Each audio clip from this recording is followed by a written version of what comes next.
DTDC or postal service ഒരു startup online ബിസിനസ്സൊക്കെ ചെയ്യുന്നവരാണെങ്കിൽ ഞാൻ ഡെഫിനറ്റ്ലി അവർക്ക് സജസ്റ്റ് ചെയ്യുന്നത് പോസ്റ്റൽ സർവീസ് ആയിരിക്കും കേട്ടോ. ഒരു ജ്വല്ലറി ബിസിനസ് സ്റ്റാർട്ട് ചെയ്തപ്പോൾ എൻ്റെ ഏറ്റവും ലാസ്റ്റ് കൺക്ലൂഷൻ എന്ന് പറയുന്ന പോസ്റ്റൽ സർവീസാണ്. അതിനു മുന്നേ ഓൾമോസ്റ്റ് ഓൾ പ്രൈവറ്റ് കൊറിയേഴ്സായിട്ട് ഞാൻ പോസ്റ്റൽസ് സെൻഡ് ചെയ്തിട്ടുണ്ട്. ലൈക്ക് പ്രൊഫഷണൽ കൊറിയേഴ്സ്, DTDC, ട്രാക്കോഡ് എല്ലാം. ഇവരുടെയൊക്കെ പ്രത്യേകത എന്താണെന്ന് വെച്ചാൽ ഇവർ പല ടൈമിലും ഹോം ഡെലിവറി ചെയ്യാറില്ല. ഇവർ ഓഫീസിൽ സാധനം എത്തിയിട്ടുണ്ട്, ഇവർ ജസ്റ്റ് കോൾ ചെയ്യേ പറയാറുള്ളൂ. ചിലപ്പോൾ അതുപോലും ചെയ്യാറില്ല കേട്ടോ, വന്ന് കളക്ട് ചെയ്യാനായിട്ടൊക്കെ പറയും.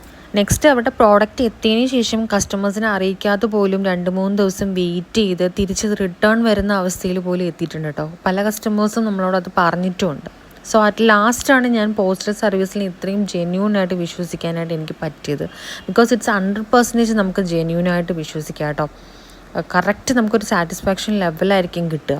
സോ ഞാൻ പ്രിഫർ ചെയ്യുന്ന പോസ്റ്റൽ സർവീസ് ആയിരിക്കും. ഇതുപോലെ പുതിയതായിട്ട് സ്റ്റാർട്ടപ്പൊക്കെ ചെയ്യുന്നവർക്ക് പോസ്റ്റൽ സർവീസ് ആയിരിക്കും ബെറ്റർ.